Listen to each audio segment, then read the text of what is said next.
This is CGTN, China Global Television Network.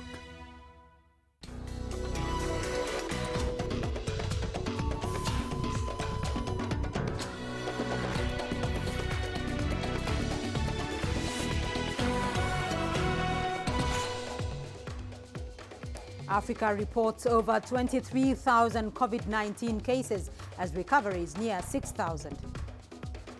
Concern in Somalia over increased COVID-19 community transmissions.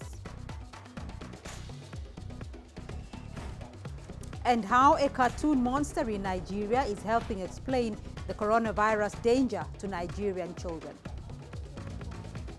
This is CGTN. Welcome to Africa Live with me, Beatrice Marshall, in Nairobi. We'll bring you the details on those stories in just a moment. But first, here's Ramanyang with the day's business headlines. Raman.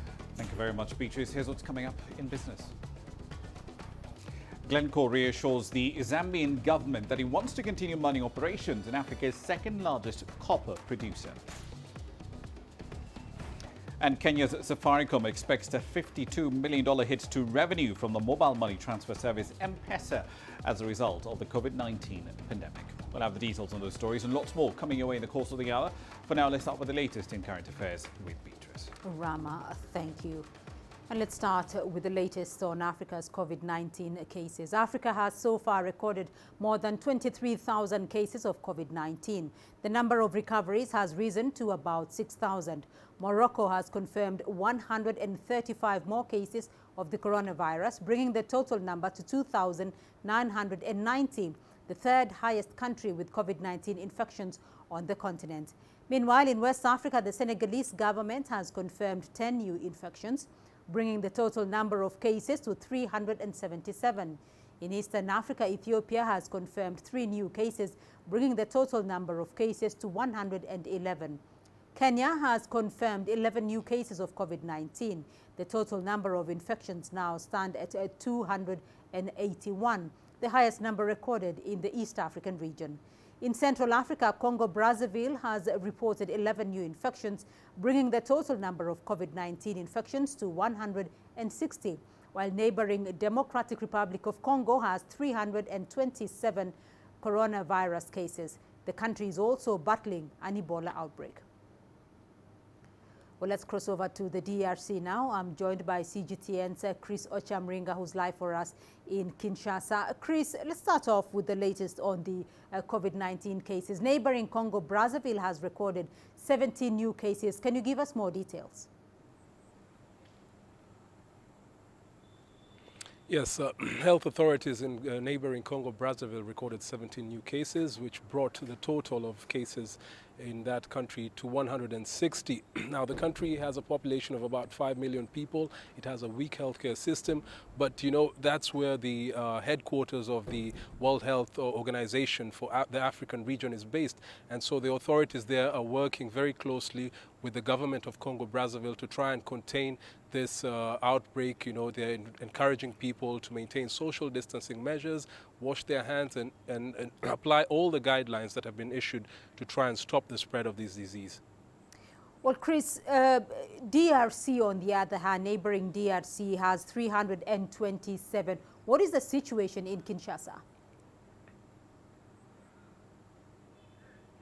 Well, the situation is very bad in Kinshasa. There's an average of about 15 cases recorded every day. So far, there are 25 people who have died, and the health experts have expressed pessimism. They're saying that this outbreak might get out of hand next month because people have failed to observe the social distancing measures. There are places in Kinshasa that are crowded. People are going about their business, you know, as if it's business as usual. There are people who normally say in Lingala that, you know, COVID-19, they say, Eza maladi ya mindele. It means this is a disease for the white people. Our country has a very warm climate, and so they don't believe that this disease exists. And that is the fear that healthcare workers have, that this kind of attitude by very many people in Kinshasa could lead to, you know, having very many cases, and the country currently is, you know, is dealing with very many other epidemics. So this will be a disaster if people do not change their ways of living because of this COVID-19 pandemic. All right, Chris, do stay with us for the moment because we do want to get your input on the other epidemics you have mentioned, because the World Health Organization is warning of another flare-up of Ebola in Beni. This follows an escape of a patient from a clinic on Friday. The patient is reported to be a 28-year-old motorbike taxi rider who had earlier tested positive for Ebola.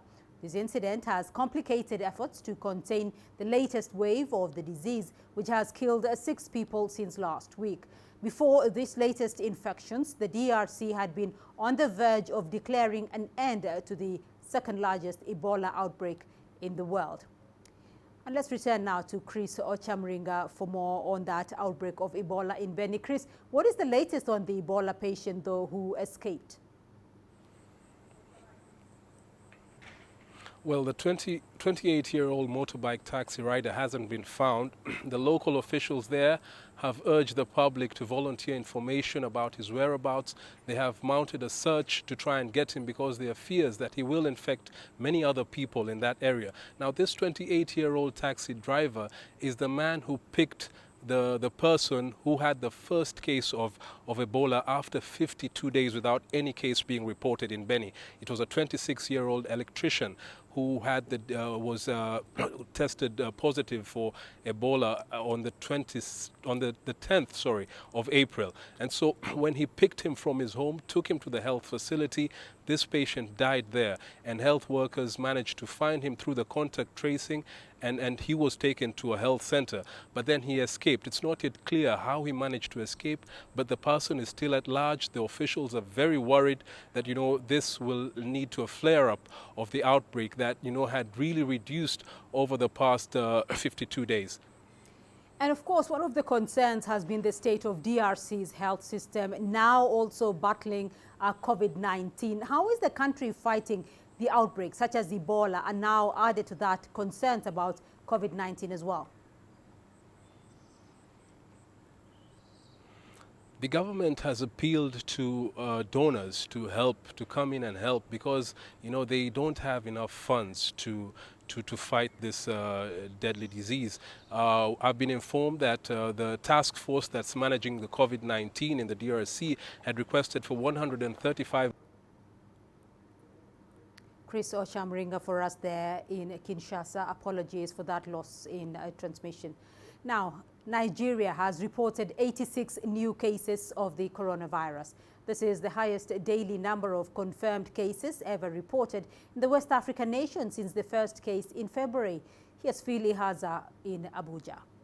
Latest updates from the Nigeria Center for Disease Control (NCDC) show that the total number of coronavirus cases in the country rose to 627 on Sunday from 541 earlier reported on Saturday. The agency said the coronavirus has now spread to 21 out of 36 states and the Federal Capital Territory, Abuja. Nigeria's commercial city of Lagos has been the epicenter of the disease. It recorded 70 out of Sunday's 86 new cases. The chief of staff to Nigeria's president, Abba Kyari, died on Friday in Lagos, making him the first high-profile government official to die of COVID-19 in Nigeria. However, the Director General of the NCDC, Dr. Chikwe Ikwazu, has expressed optimism in the government's efforts to contain the disease. He says 170 persons have recovered and discharged so far. He also added that the agency has increased its daily testing to 7,000 as of Sunday compared to last month's 2,000. But medical experts in the country say the number of tests carried out by the NCDC remain too low for a country with nearly 200 million people. Nigeria's President Muhammadu Buhari had extended the previous 2 weeks lockdown order in parts of the country to a month as part of measures to curb the disease. Mr. Buhari further advised the public to follow the public health guidelines on good hygiene, social distancing and staying indoors. Phil Ihaza, CGTN, Abuja. Ghana has become the first African nation to ease lockdown restrictions following the coronavirus outbreak. The government is hoping that lifting the measures will reduce the impact they've had on the livelihoods of the poor and the country's economy. But the move has been met with mixed reactions. Here's CGTN's Nabil Ahmed Rufai from Accra. Life is gradually returning to normal in Ghana. The government has eased restrictions on the movement of people, allowing bus terminals like this one in Accra to resume operations. I've been stuck in Accra for 3 weeks because of the lockdown. I came here to deliver some goods. Now I'm going back to the northern region. The government locked down parts of the country for 3 weeks to contain the spread of the coronavirus. Many businesses were shut and people within the informal economy were hit hard. The government says it had to ease the restrictions to reduce the impact on the poor. The lockdown has been lifted, but it has been lifted. That have not given us the priority that everything is okay. Things are not okay. We have to still go according to the instructions that is coming from the president. The government has urged people to stick to wearing a face mask and to frequently wash their hands to prevent the spread of the coronavirus while going about their duties. People are finding it difficult to practice social distancing at this bus terminal. This is heightening fears of the further spread of COVID-19. Safety experts say the country could see a spike of the coronavirus cases if the situation is not handled well, and some say lifting the measures is premature. At a time when our figures are in the thousands, when we do not know our rate of infections, it is not prudent to lift the lockdown. But the government says it is monitoring the situation closely and will review its strategy when it becomes necessary.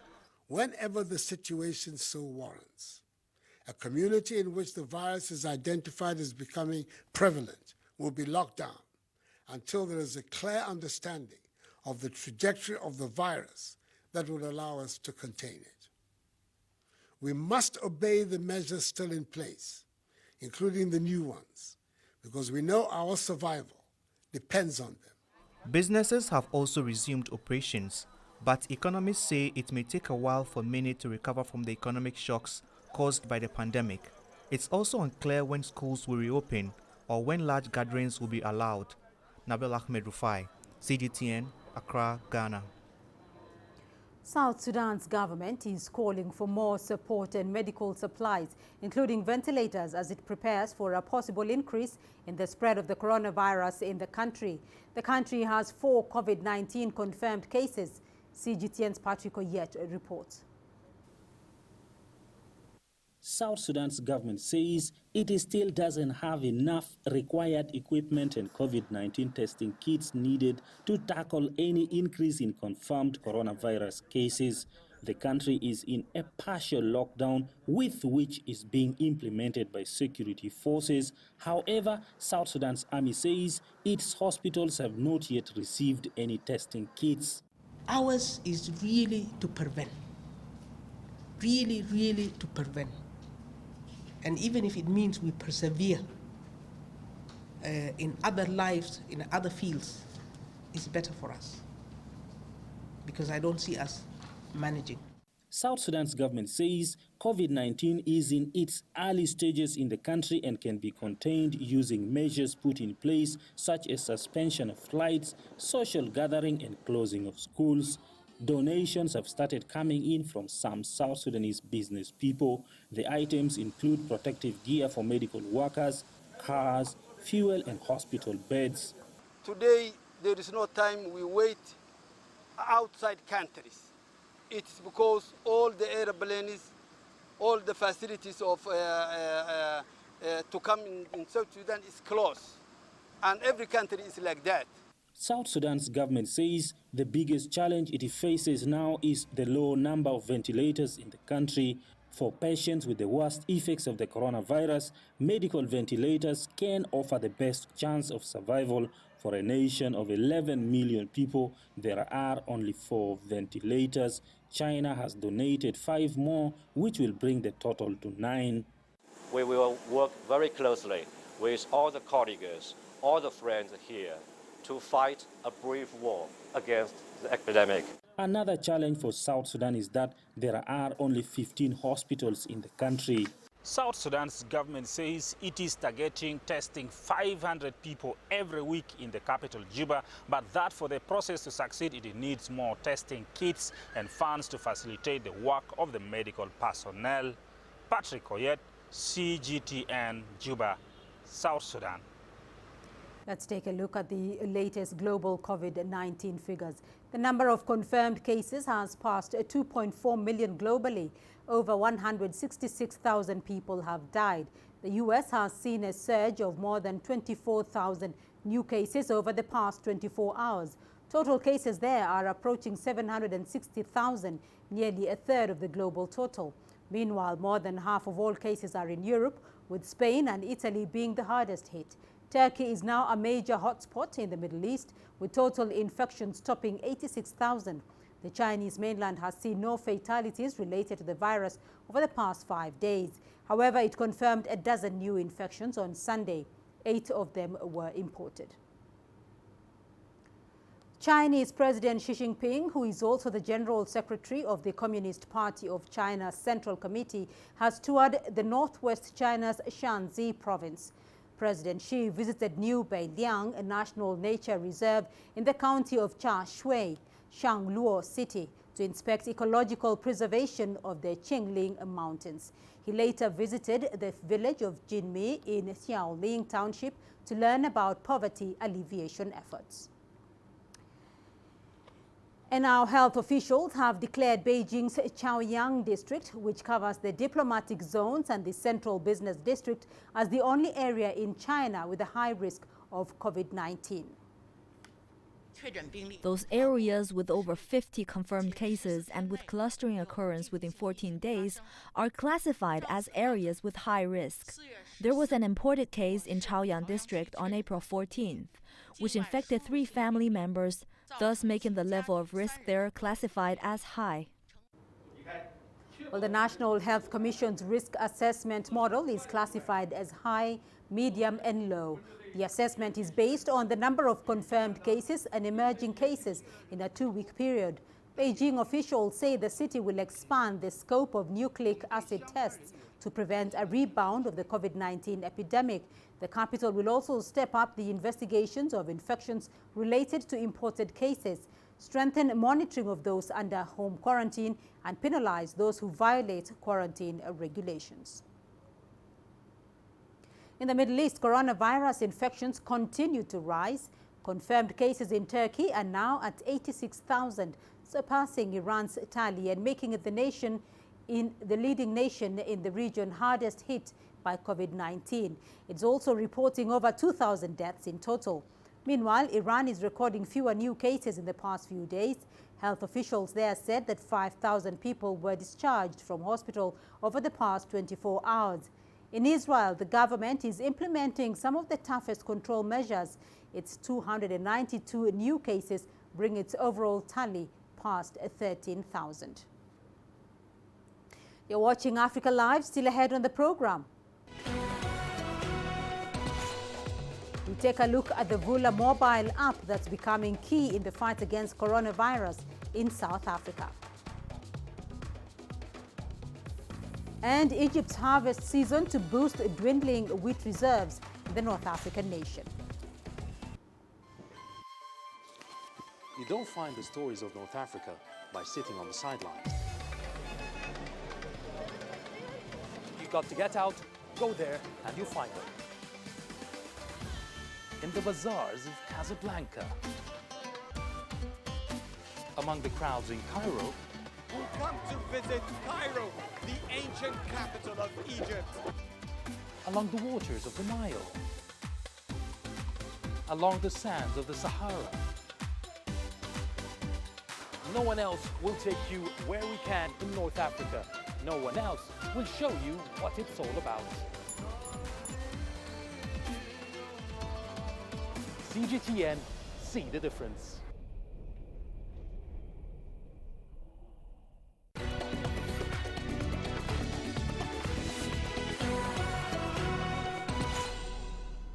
On to Somalia now, and security concerns are mounting as authorities intensify efforts to contain a COVID-19 outbreak in the country. CGTN's Abdulaziz Bilo reports from Mogadishu on how Al-Shabaab's increasing threat is likely to affect the fight against a coronavirus. Authorities in Somalia have raised concerns on community transmission as the main cause of recent spike in COVID-19 infections. In just a few weeks, the country's coronavirus infection went from 1 to more than 100, with more deaths reported compared to recoveries. Mogadishu is the epicenter of COVID-19 infections in the country, despite existing measures in place to curb the spread of the virus. Somaliland and Jubaland have also confirmed a number of cases. Today we've tested 25 people. 19 have tested positive for coronavirus. We've also recorded 2 new deaths, making it 7. In total, we have 135 cases. At this rate, we can clearly see community transmission is on the rise and the need for the public to follow the health guidelines and directives set out by the Health Ministry. For now, all cases are in government-controlled regions as concerns mount over a potential outbreak in militant-controlled areas. Al-Shabaab remains in control of towns and regions in south and central Somalia, from which it has banned Western and United Nations organizations from operating. Locals in those areas must travel to government-controlled areas in search of treatment. Analysts say authorities must ensure safety measures are in place to avoid any outbreak.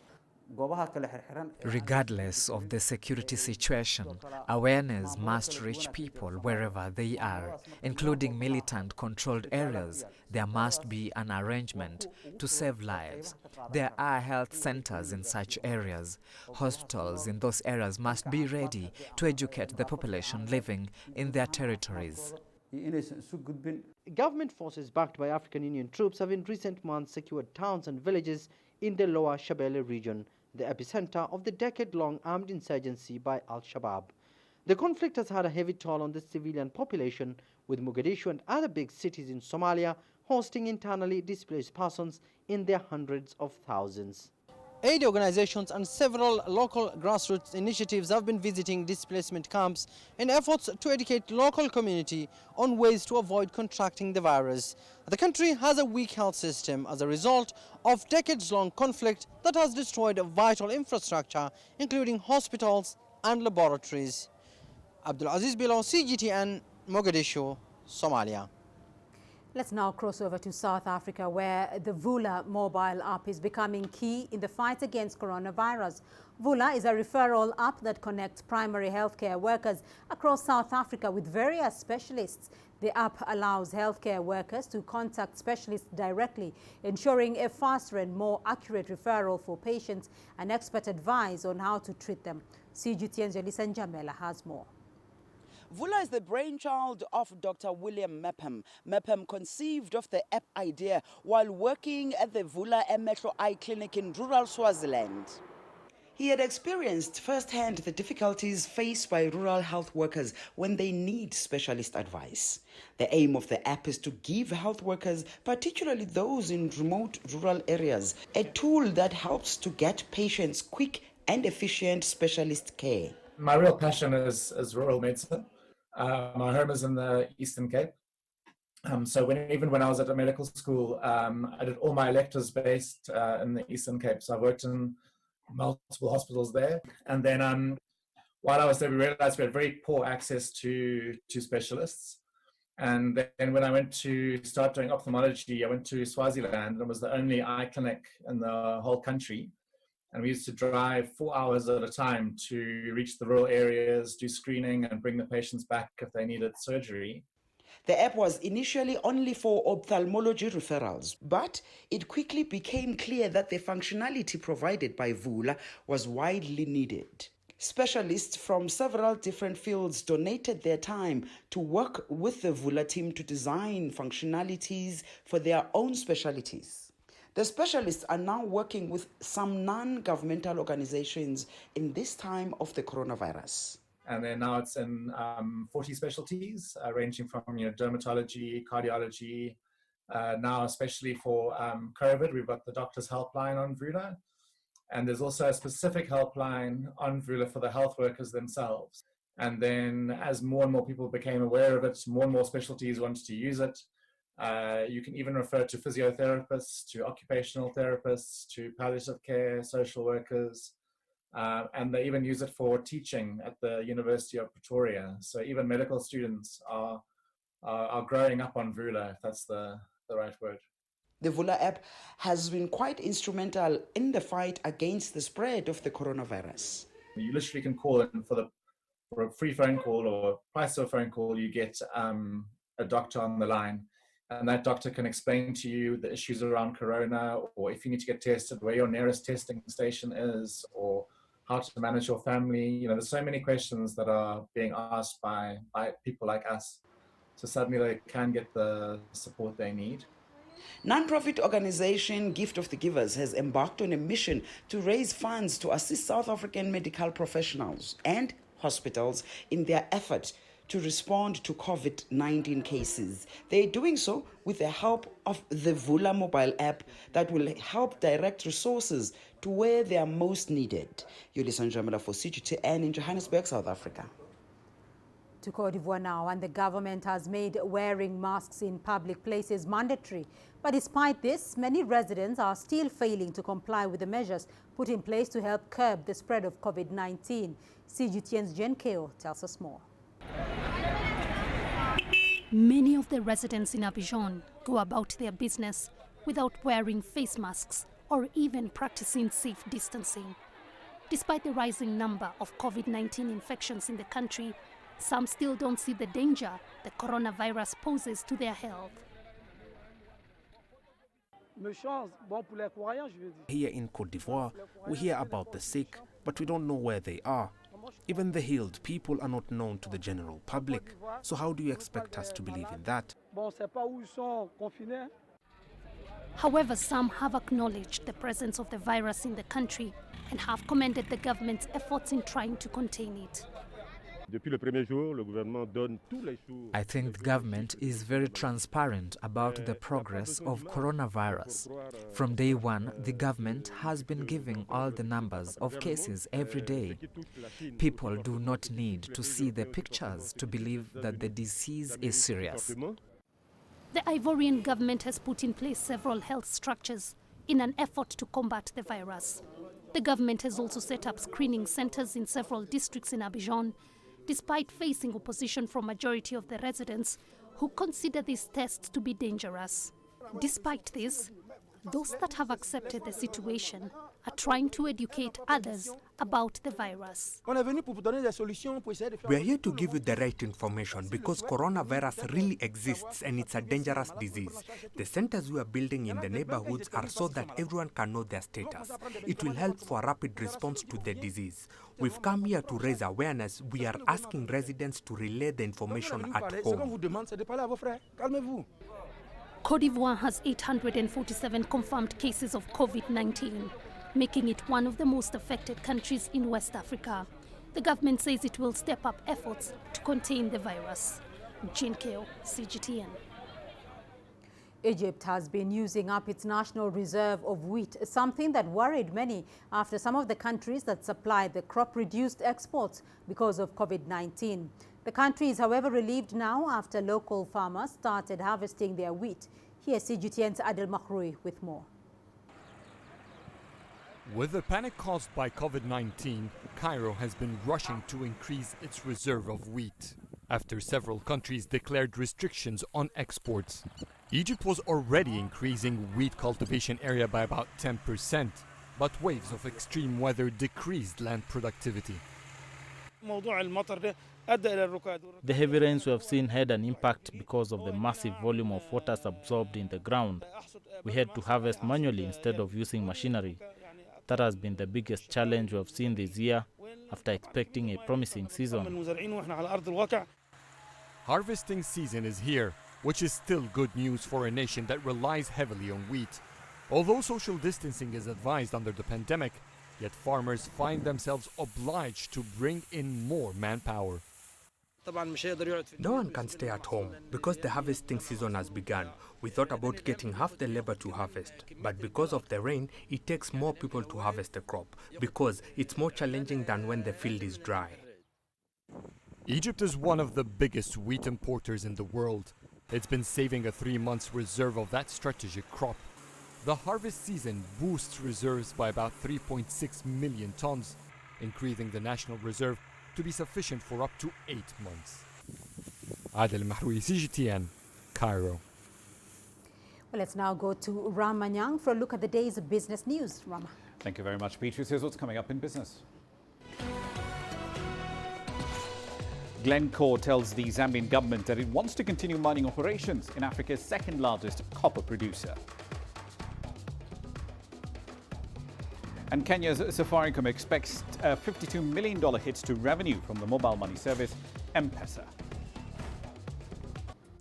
Africa is the nexus of enterprise, and global business will tell you why it matters. From the mega investment projects to multi-billion-dollar mergers and acquisitions. Africa today collects, just in terms of revenues from taxes alone, $545 billion a year. If you take 10% of that and you devote it to the energy sector, problem solved.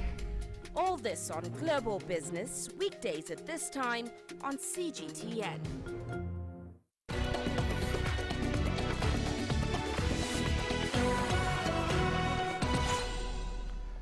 Let's start in the world of commodities, Zambia to be specific, where Glencore says it wants to keep operating its copper mining unit, Mopani copper mines, in Africa's second largest copper producers running. Now, tensions between Glencore and Zambia's government escalated quite rapidly after the company announced that it would place its operations there on care and maintenance earlier this month, essentially stopping the flow of copper out of the mines and stopping mining activity altogether. In response, Zambia's government threatened to revoke Glencore's mining license in the country. It accused the company of not giving it sufficient notice before essentially declaring force majeure. Copper prices in London have fallen by 18% in the last 12 months. They're down 15% so far in the year to just over $5,200 per metric ton. International financial institutions and African leaders are warning that the economies on the continent need tens of billions of dollars in additional funding in order to fight the COVID-19 pandemic. In a joint statement, the World Bank and the International Monetary Fund said they each contributed to the $57 billion mobilized by creditors to support healthcare and economic recovery on the world's poorest continent. Just last week, the Washington-based institutions rolled out a package of funding programs directed at dealing with the pandemic. Now, Africa is being seen as being particularly vulnerable to this pandemic and, of course, the wider economic fallout, which the IMF has dubbed as the Great Lockdown. It's warned of the worst economic crisis to face the planet since the Great Depression. In Kenya, the telecommunications giant Safaricom says it expects to take a $52 million hit to its revenue from its M-Pesa services in the 3 months from mid-March. The foregone revenue is roughly 7% of the mobile money platform's annual earnings. The company's CEO attributes that decline to the removal of all charges on small peer-to-peer transfers. That was done to facilitate cashless payments and help contain the spread of COVID-19 in the East African nation by avoiding the use of physical cash. Safaricom's CEO, Peter Ndegwa, says that the company will be able to weather the storm once the impact of this pandemic does fade. Now, for decades, the United Kingdom has been dependent on foreign labor to pick its fruits and vegetables. The vast majority of those come from Eastern Europe, particularly Bulgaria and Romania. However, with rising levels of domestic unemployment and significant travel restrictions put in place in order to combat COVID-19, UK farms now have to source their labour from within the country, as CGTN's Mohammed Abubakar now explains. For years, the likes of Laramie in East England's Barnstaple had shown little interest in the back-breaking work of picking asparagus. However, with the combination of restrictions as well as mass unemployment due to the coronavirus, these locals are once again harvesting the fields. It involves a lot of walking, a lot of bending. Obviously, if you're not really used to the outdoor work or sort of bending, I don't think you would ever come back, actually. I mean, I've got 3 children, so I need to be working. I'm self-employed as a bricklayer, so you can't apply for a grant until June. So I had been put onto universal credit for the time being, but it's very minimal. And when you have 3 children, I need to be working. So for many years, the physically demanding work in farms across the UK has been carried out by foreign labourers, most of them from Eastern Europe. But with the travel restriction in place this year, the majority are unlikely to come. Normally my cutters, I've got a big family of Romanians who all come over every year and cut the asparagus. Sort of in the past I had try to get local people to come and cut it, but you know, everyone would much rather work in the pub and in the holiday industry. In the southwest here, we've got a massive holiday industry normally, pre the virus obviously.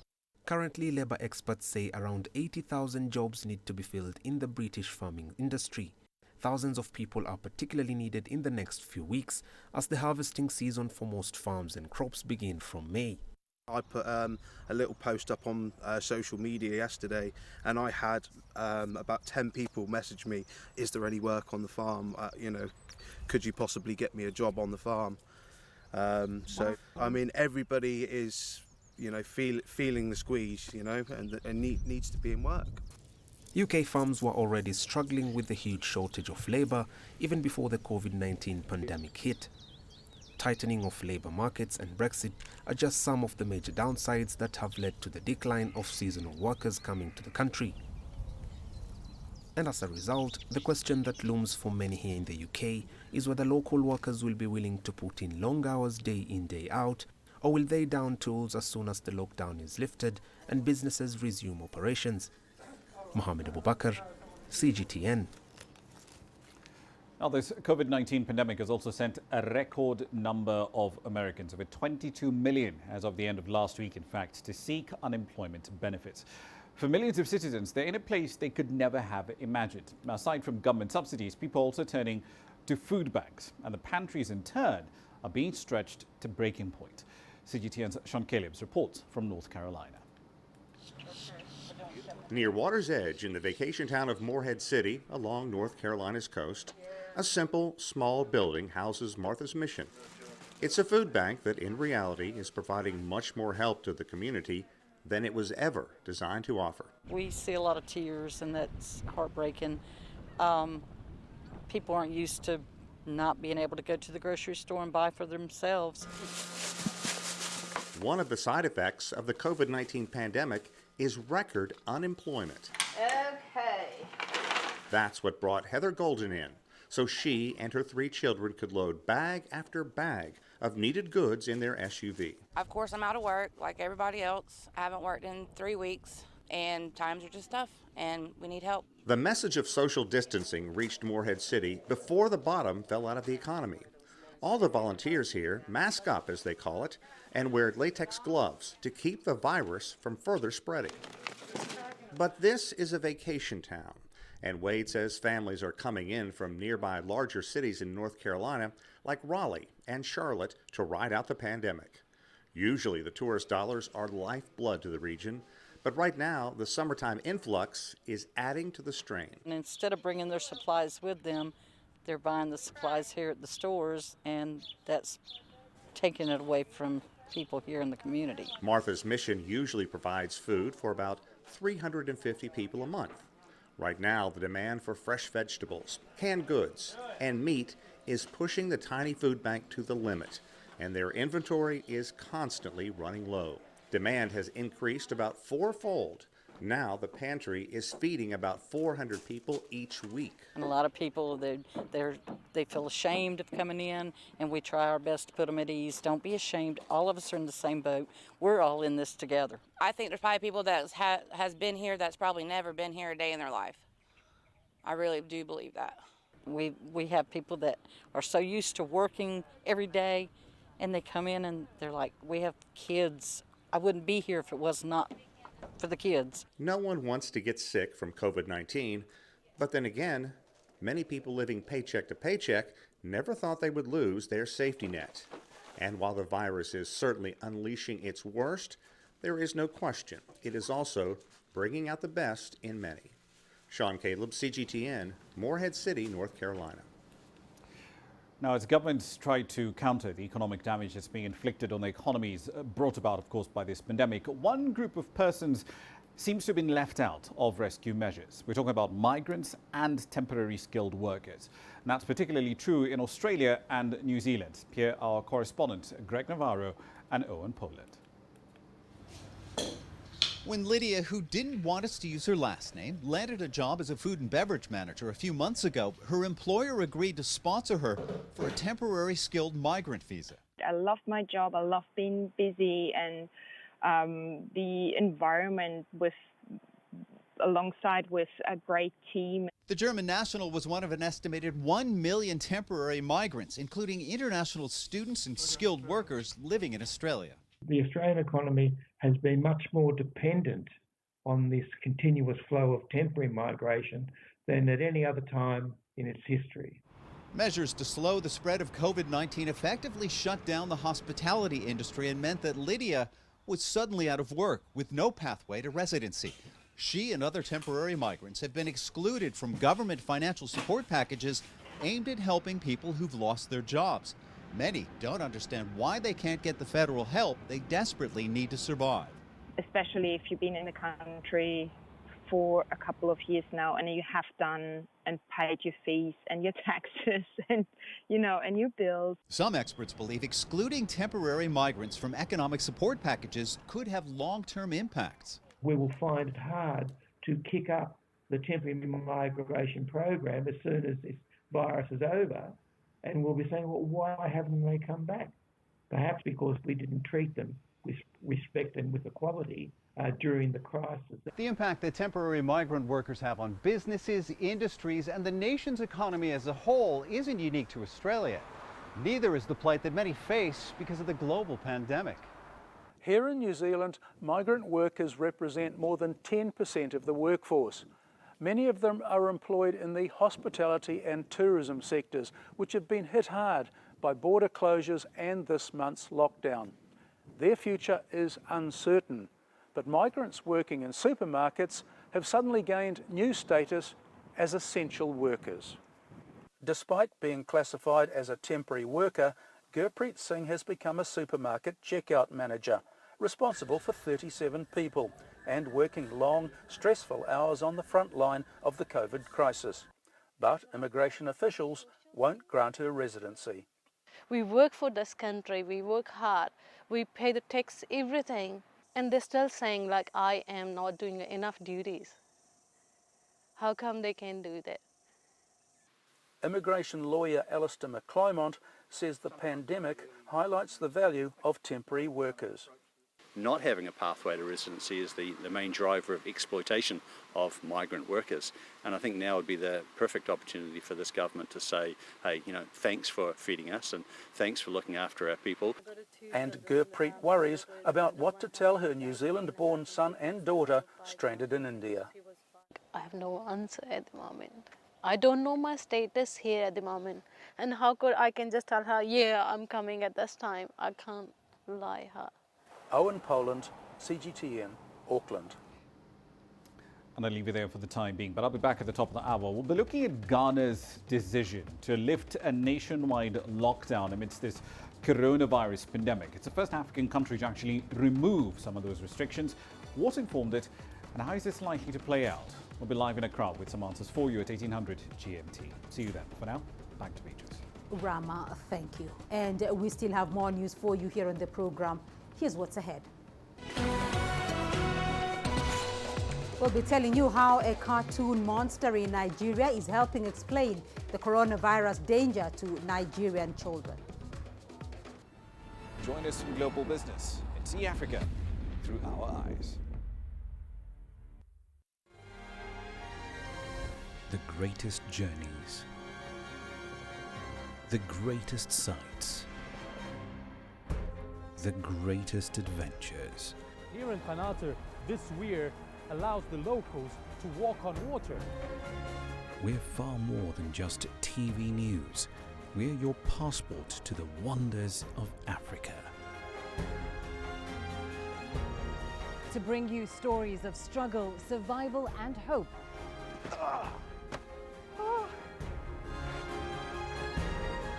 So let's explore.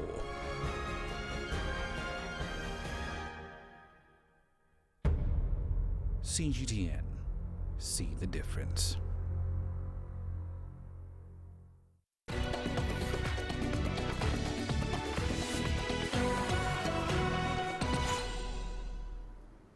A filmmaker in Nigeria has found the most effective way of passing the coronavirus message to children. The artist is using animation, and from the feedback, children are now understanding the deadly effects of COVID-19. With schools closed and most children now indoors, Most parents are finding it hard to make their young ones understand the gravity of the coronavirus pandemic. Nigerian filmmaker Niyi Akimoloyan is one such parent who found it hard to explain to his 5-year-old son what COVID-19 is and why the boy could not go out and play with his friends. Being a celebrated film producer and director, he found a creative way to do it. But I still didn't get it until I kind of like changed the narrative and said, the coronavirus actually looks like a big monster and is out there in the street, and if you go, it will catch you. And he says, okay, but daddy and mommy, we can go together. I said, no, if it catches daddy and mommy, you won't see daddy and mommy again, no more. Then I mentioned his favorite, snack and all that. And the idea kind of synced. It's true that children find cartoons and animations more interesting for them to relate with. Hence, Ni's choice to package the message on coronavirus in such animation is proving to be effective. Habib, where do you think you're going? Stay out of my way. I'm going to play football with my friends, and there's nothing... With a 10-member crew from his Auntie Hill studios, Ni has compiled a 90-minute animation on the viral outbreak. His creative illustrators work from home while he does the post-production. The storyline centers around two siblings, Habib and Funke. When Habib gets tired of staying in the house, he attempts to sneak out and play soccer. His older sister Funke warns him against it. But he defies her and is later confronted by the scary monster, which jolts him to reality. It works for the children who have watched it. My favorite part was when the boy opened the door and saw the coronavirus, the big monster outside, and he slammed the door and had to go inside. And now I know that this is not the right time to go anywhere or outside. I think animation is important. In fact, I think it is probably the most valuable tool to use, during this pandemic. One, it's probably the only thing we can create remotely without having to actually see each other. If you wanted to do an advert now or a PSA with real people, it's not going to be possible with cameras and all that. So that shows you how powerful animation can work. The animation has been translated to various African languages, including English, Igbo, Yoruba, Hausa, French, and Swahili. It is currently broadcast on some terrestrial channels. They keep telling me the kids keep watching over and over and over again. And I know that's happening because, the characters are fun, to watch. The animation is lively, it's funny. But what it does is that the message is going to stick. Almost every parent that has reached out has been complaining that both their soap and data, is running out. So that is quite an achievement if you ask me. Nigeria has so far recorded over 600 cases with 21 deaths. As of Sunday, Nigeria had recorded 627 cases of the virus and 21 people had died, including the president's chief of staff. As African governments race to tackle COVID-19, children are not left behind. Noel Makugu, CGTN. And your sports news now. Coming up next, here's what's ahead. eSports gains popularity in South Africa amid a lockdown.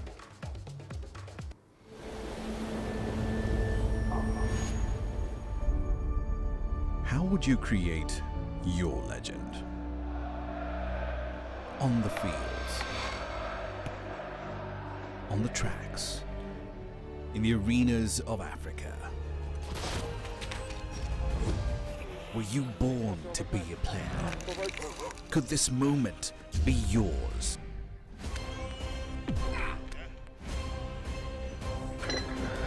Sports Scene. Find your game.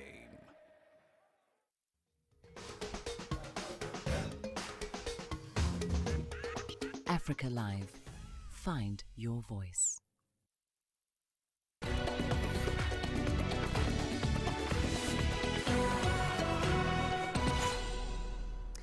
The coronavirus pandemic has brought all sports to a halt, and with no start date in sight. Many people under lockdown have been flocking to compete or simply watch eSports to fill the gap. gamers are taking on other gamers as the popularity of eSport soars. Here's CGTNC's Duplessis with that report. Esports continues to thrive while the rest of the sports world stands by and waits for the green light to go outdoors again. The worldwide gaming phenomenon has shown no signs of slowing down despite several events being postponed.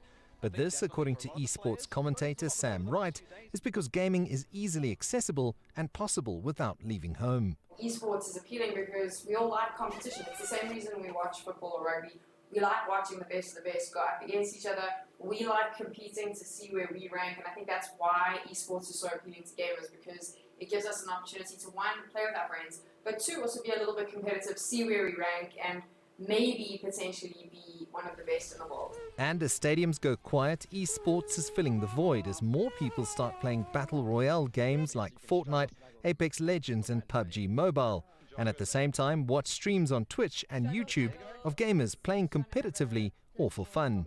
Games are ultimately a form of entertainment, and watching people play through games can be really fun. I know a lot of people in the beginning are kind of put off by this idea that you're going to watch someone play a video game, but when you watch people that are either entertaining or really good at it play, it's so much fun to watch and you can get really invested.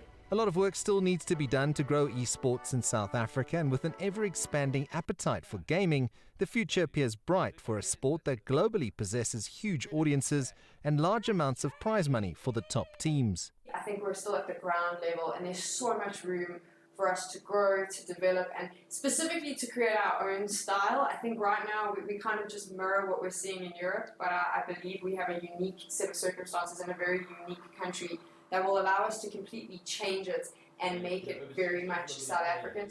The borderless nature of gaming is allowing esports to thrive during the coronavirus. And with more time on people's hands while staying at home, the opportunities to take up gaming with friends have become endless, whether they're competitive or not. Society has come to accept that esports has pierced the mainstream sports industry and is indeed here to stay. CS Duplessis, CGTN, Johannesburg. The Kenya Rugby Union became the first local governing sports body to cancel all league and cup competitions for the 2019-2020 season as the country battles to contain the spread of COVID-19. The annulled competitions included the Top Flight League, the second-tier championship and nationwide leagues, as well as all cup tournaments. The season had initially been suspended on the 13th of March after Kenya registered its first case of coronavirus. The playoffs for both the Kenya Cup and the KRU Championship were set to take place towards end of March and beginning of April, but the cancellation of the season has left local rugby fans distraught. I'm sure, as you know very well, rugby is a social sport. It is a lifestyle for some, and certainly its continued absence is taking its toll on everyone. Remember, we were heading into the tail end of the season. We were heading into the league playoffs. We were going to find out who will be crowned the champions of Kenya for the season 2019-2020. On a lighter note, it also created a fodder for bar talk and banter amongst the fans. Unfortunately, we have to shelve all these dreams, all these ambitions, and stay safe, stay healthy, because at the end of the day, our health matters. Yeah, everybody, I'm pretty sure, like, not just me, everybody misses it, but I think it's safety first, because safety is better than, prevention is better than cure. So yeah, I'm really hoping that this changes pretty soon, and yeah, we get to get back on the playing grounds. But all in all, like, I just want to say, like, yeah, everybody just stay indoors and, like, just watch your, it's all about taking care of yourself and actually the next person next to you. Meanwhile, the World Rugby chairman, Sir Bill Beaumont, is confident the coronavirus crisis might lead to a more unified approach to the sport's international calendar. Plans for a two-tiered Nations Championship working around the Six Nations and Rugby Championship with promotion and relegation were abandoned last June after failing to garner enough support.